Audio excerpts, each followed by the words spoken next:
Hi friends, welcome to my channel. Daily వీడియోని miss అవ్వకుండా చూడాలి అంటే ఇప్పుడే మన ఛానల్ ని సబ్స్క్రైబ్ చేసుకోండి. ఇక అర్జున్ ప్రసాద్ వాళ్ళ ఇంట్లో హాల్లో అయితే అందరూ కూడా నుంచుని ఉంటారు. ఇక అదితి, యామిని, శ్రావ్య, బంగారాజు, భానుమతి, అవంతి వాళ్ళ భర్త అందరూ కూడా హాల్లో ఉంటారు. ఇక అప్పుడే నర్స్ మీరా అయితే బాబుని చూసుకునే తన డ్యూటీకి అయితే వస్తుంది. ఇక అలా మీరా రాగానే ఇక యామిని ఇలా అంటూ ఉంటుంది, నేను ఎప్పటి నుంచో నీ మొహాన్ని చూడాలి అనుకుంటున్నాను, ఒకసారి నీ మాస్క్ తీయి అని యామిని చాలా కోపంగా అడుగుతుంది.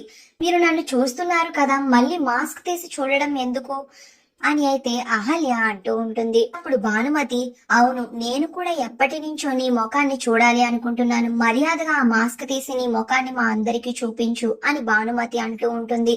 ఇక ఆ మాటలు వినగానే మీరా వేషంలో ఉన్న అహల్య టెన్షన్ పడిపోతూ ఉంటుంది. ఇక అప్పుడు అదితి ఇలా అంటూ ఉంటుంది, నువ్వు తీయకపోతే ఏమి, మేమే తీస్తాము అని అదితి అయితే అహల్య దగ్గరకంట వచ్చి అహల్య ముఖానికి ఉన్న మాస్క్ ని తీసే ప్రయత్నం చేస్తుంది. ఇక అహల్య తన రెండు చేతులతో అదితిని అయితే కంట్రోల్ చేస్తూ ఉంటే ఇక అప్పుడే అవంతిక కూడా వచ్చి అదితికి సహాయం చేస్తూ అహల్య రెండు చేతుల్ని గట్టిగా పట్టేసుకుంటుంది. దాంతో అదితి వెంటనే అహల్య నోటికి ఉన్న మాస్క్ ని అయితే తీసేస్తుంది.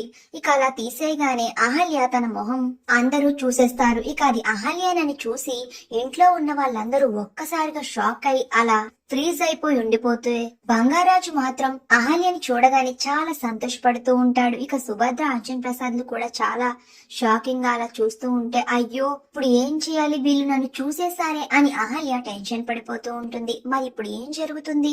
అహల్యని మళ్ళీ అవమానించి ఇంట్లోంచి పంపించేస్తారా, లేదా గౌతమ్ వచ్చి అహల్యని సేవ్ చేస్తాడా? అసలు ఏం జరుగుతుంది అనేది నెక్స్ట్ వీడియోలో తెలుసుకుందాం. ఇంతకీ ఈ రోజు వేసిన ముగ్గు మీకు నచ్చిందా? ఈ ముగ్గు నచ్చితే ఇప్పుడే ఛానల్ ని లైక్ అండ్ సబ్స్క్రైబ్ చేసుకొని కామెంట్ చేసేయండి. Thank you.